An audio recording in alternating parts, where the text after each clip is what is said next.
ગુજરાત અને મધ્યપ્રદેશના વિવિધ જિલ્લાઓમાંથી પ્રતિબંધિત આતંકવાદી સંગઠન જૈશ એ મોહમ્મદ સાથે સંકળાયેલા 8 જેટલા શંકાસ્પદ આતંકીઓની ધરપકડ કરીને સુરક્ષા એજન્સીઓએ એક ભયાનક આતંકી કાવતરાનો પર્દાફાશ કર્યો છે. આ તમામ શંકાસ્પદો ગુજરાતમાં જૈશ વતી મોટું સ્લેપર સેલ નેટવર્ક ઊભું કરવાની ફિરાકમાં હતા, પરંતુ તે પહેલા જ ખાકી અને તપાસ એજન્સીઓએ તેમના મનસૂબા પર પાણી ફેરવી દીધું છે.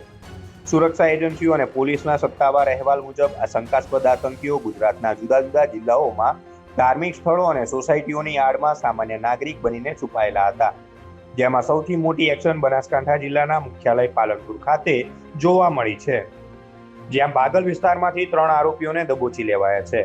આ ઉપરાંત પાટણ જિલ્લાના સિદ્ધપુરમાં આવેલી એક મદ્રેસામાંથી પણ અન્ય 3 શંકાસ્પદોની ધરપકડ કરવામાં આવી છે, જ્યારે દક્ષિણ ગુજરાતના નવસારી જિલ્લાના ચીખલી પંથકમાંથી એક આરોપીની અટકાયત કરાઈ છે.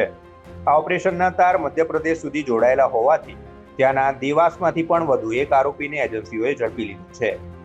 એજન્સીઓ દ્વારા ઝડપાયેલા આરોપીઓના નામ જાહેર કરવામાં આવ્યા છે, જેમાં અહેમદ અબ્દુલ્લા ગાજીવાળા, ઇબ્રાહિમ મોહમ્મદ હુસેન ઘાઘા, મુદસ્સીર અબ્દુલ્લા ગાજીવાળા, જકારિયા દુરાની મોહમ્મદ અમ્માર ઘાઘા, મુફ્તી ફોજાન ઇસ્માઇલ દાઉવા, મોહમ્મદ અમીન શેરા, મોહમ્મદ અબ્દુલ રહેમાન સાવડી અને બિલાલ મોહમ્મદ અમ્માર ઘાઘાનો સમાવેશ થાય છે. આ તમામ આરોપીઓની હાલ અજ્ઞાત સ્થળે આખરી પૂછપરછ શરૂ કરવામાં આવી છે.